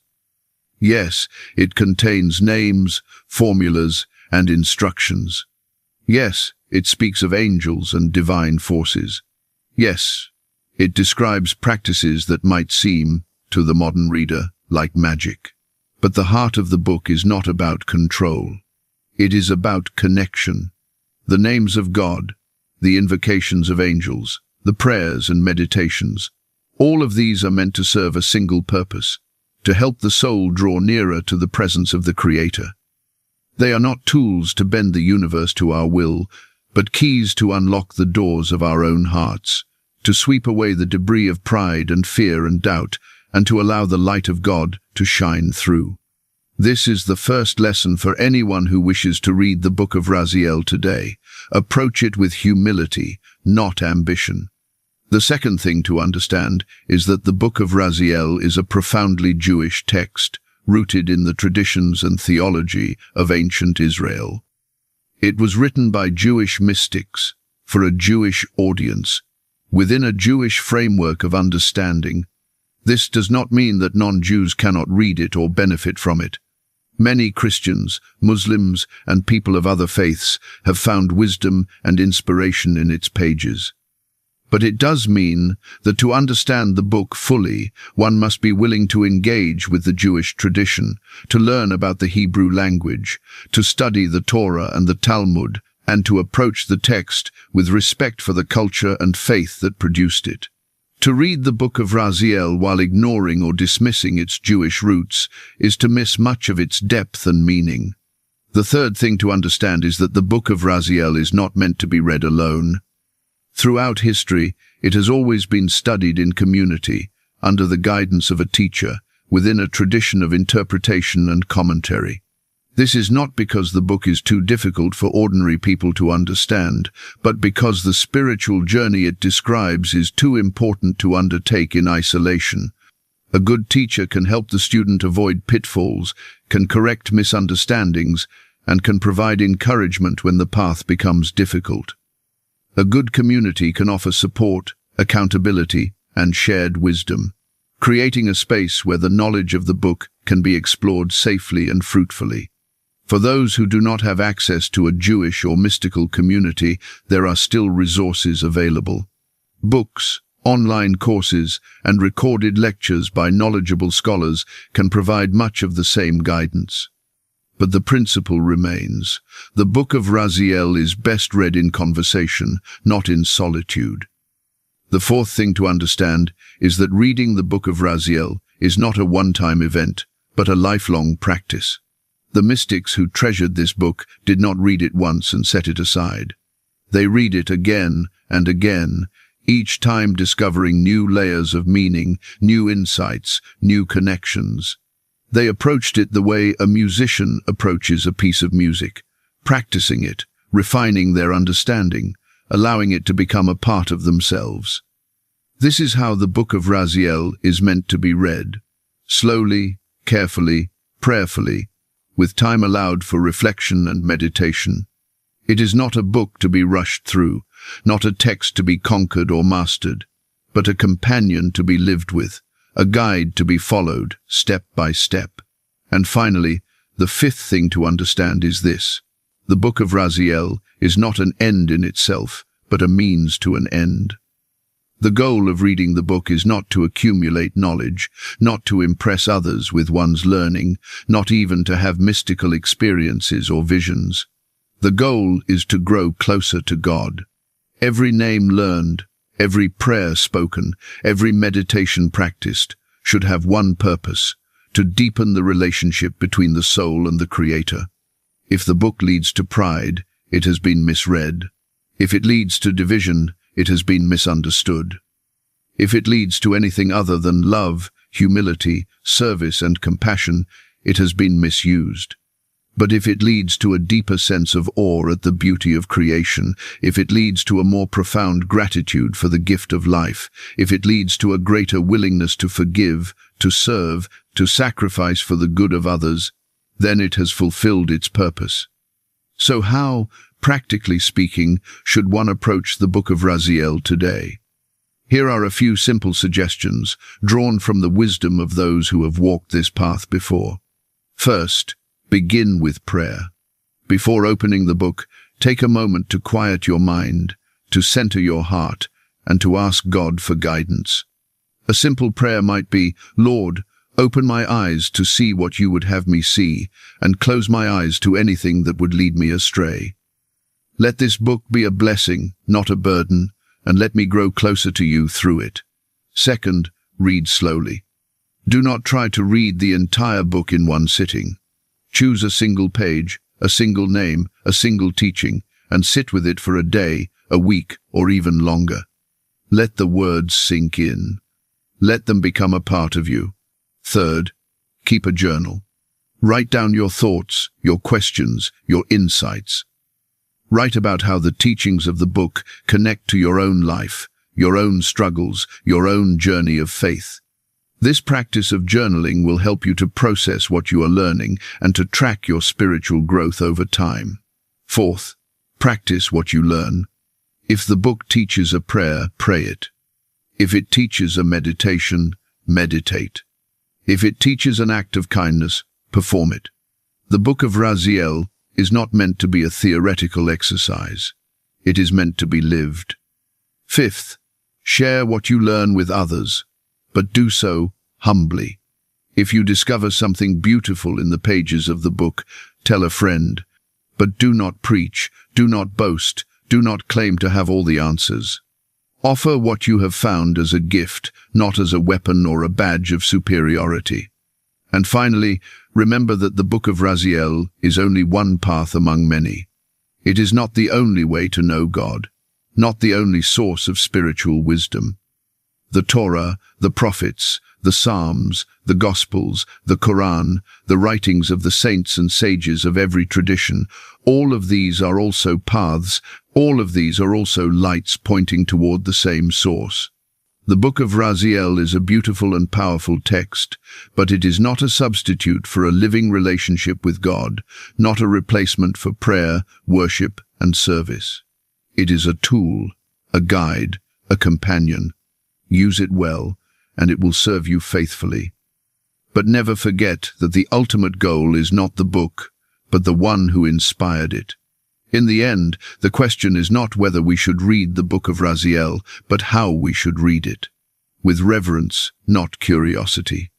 With humility, not pride. With love, not fear. And with a sincere desire to know the God who gave it, not just the knowledge it contains. If we can approach it in this way, then the Book of Raziel will become what it was always meant to be, a bridge between heaven and earth, a ladder upon which the soul can climb, a light in the darkness of a world that so desperately needs to remember that it is loved. For that, in the end, is the deepest secret of the Book of Raziel. Not the names of angels, not the structure of the heavens, not the mysteries of creation, but this simple, profound, life-changing truth that the God who created the universe, who spoke the stars into existence, who set the sun and moon in their courses, that same God knows your name, hears your prayers, and loves you with an infinite, unshakable love. And no knowledge, no matter how sacred or secret, is worth anything if it does not lead you back to that love. Chapter 12. The Legacy of Raziel. The sun rises and sets. Kingdoms rise and fall. Generations are born, live their lives, and pass into memory. But some things endure.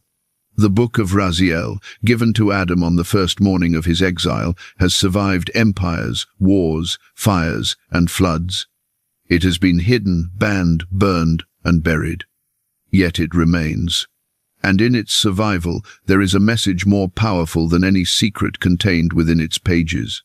It is a message about the faithfulness of God. When Adam and Eve were cast out of Eden, they believed they had lost everything. The garden was closed. The presence of God, once so near, seemed impossibly distant. The world stretched before them, barren and hostile, and they did not know how they would survive. But God did not abandon them. He sent an angel with a gift, a book that would remind them, and all their descendants, that though the gates of paradise were closed, the connection between heaven and earth had not been severed. That book became a thread running through the entire story of humanity, a golden cord connecting one generation to the next, ensuring that the knowledge of God would never be completely lost. From Adam, it passed to Seth. From Seth to Enoch. From Enoch to Methuselah. From Methuselah to Noah, who carried it through the flood and into the new world. From Noah, it passed to Shem, and from Shem down through the generations to Abraham, Isaac, and Jacob, the fathers of Israel. And from there, it continued to move through history, sometimes in the hands of kings, sometimes in the hands of shepherds, sometimes hidden in caves, sometimes displayed in temples, but always present, always waiting to be discovered by those who sought the face of God. The book of Raziel is more than a collection of names and prayers. It is a witness to the fact that God has never stopped speaking to humanity, never stopped reaching out, never stopped offering us a way back to Him.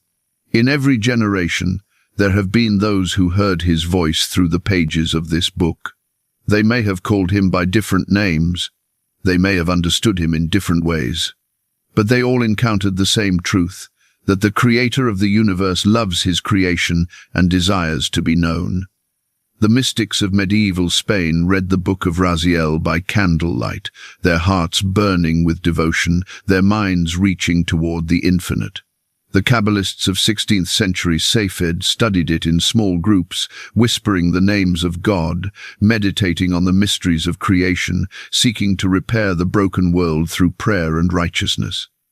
The Jewish families fleeing persecution in Eastern Europe carried worn copies with them, the pages stained and torn, but the words still legible, still comforting, still offering hope in the darkest of times. And today, in our modern world, the book of Raziel continues to find new readers, new students, new seekers who stumble upon it and find within its pages something they did not know they were looking for. Some find in it a sense of wonder, a reminder that the universe is far stranger and more beautiful than science alone can describe. Others find in it a sense of purpose, a calling to live with intention, to seek wisdom, to serve others, to walk humbly with their God. Still others find in it simply comfort, the assurance that they are not alone, that the struggles they face have been faced before, and that there is help available, if only they know how to ask. But perhaps the most important legacy of the book of Raziel is not what it teaches, but what it represents.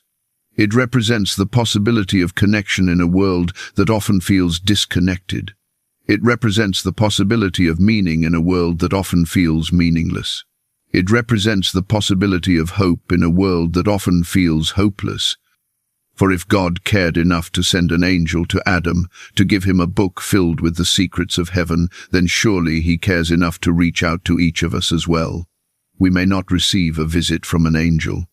We may not be given a book of sapphire and fire, but we have something just as precious. The knowledge that we are seen, known, and loved by the one who created us. The book of Raziel teaches that heaven is not as far away as we think. It is not beyond the stars, not locked behind gates of pearl and gold, not reserved only for the perfect or the pure. It is here, now, available to anyone who seeks it with a sincere heart. Every act of kindness is a step toward heaven. Every word of prayer is a conversation with the divine. Every moment of silence in which we listen for the voice of God is an opening of the door between earth and the throne room of the Most High. The 72 names of God are not magic formulas. They are reminders that God has many faces, many ways of revealing Himself to us. He is healer, protector, provider, comforter, guide, father, mother, friend. And he is always present, always listening, always ready to respond to the cry of the human heart. The seven heavens are not distant realms accessible only after death. They are levels of awareness, stages of spiritual growth, ways of experiencing the presence of God that are available to us even now, in this life, if we have eyes to see. And the angels, those mysterious beings who appear throughout the pages of the book of Raziel, are not distant, cold, impersonal forces. They are companions, helpers, messengers, sent by God to assist us on our journey back to Him. This is the legacy of Raziel, not secrets for the sake of secrets, not knowledge for the sake of power, but a reminder that we are not alone, that we are loved, and that the journey home is always possible, no matter how far we have wandered. In the end, the book of Raziel is not about Raziel at all. It is about Adam. It is about us. It is about every soul that has ever felt lost, every heart that has ever cried out in the darkness, every person who has ever wondered if there is more to life than what we can see with our eyes and touch with our hands. The answer, given by an angel to the first man and preserved through millennia for all who would come after, is yes, there is more. So much more. And it is closer than you think. Perhaps the book still exists somewhere, waiting in a forgotten corner of an ancient library, its cover glowing softly in the darkness. Or perhaps it has been taken back to heaven, its mission complete, its words now written not on pages of sapphire, but on the hearts of all who seek the face of God. Either way, the message endures. You are loved. You are not forgotten. And the way home is always open. And now, as our journey through the book of Raziel comes to an end, let us close our eyes and rest in the presence of the one who gave it. Heavenly Father, Creator of all that is seen and unseen, we thank you for the gift of this ancient book, for the wisdom it contains, and for the reminder it offers that you have never stopped reaching out to your children. We thank you for Adam, who received this gift with trembling hands. We thank you for Enoch, who walked with you and was taken into your presence. We thank you for Noah, who carried the light of this knowledge through the waters of judgment. And we thank you for all who have guarded, studied, and treasured this book throughout the ages. Lord, we are small, fragile, and often lost. But you are infinite, eternal, and always near. We do not ask for visions of angels or journeys through the seven heavens. We ask only for one thing, that you would draw us closer to yourself. Help us to live with humility, to love with sincerity, and to serve with joy.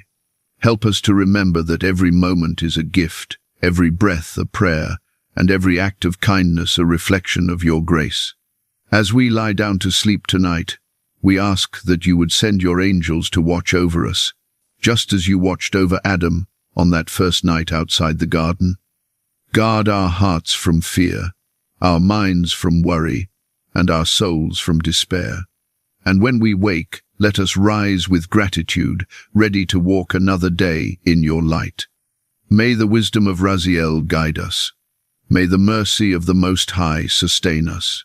And may the love of the Creator, who knows each of us by name, carry us safely home. In the name of the Father, and of the Son, and of the Holy Spirit, we pray. Amen. Sleep peacefully, dear friend. The angels of heaven stand watch tonight.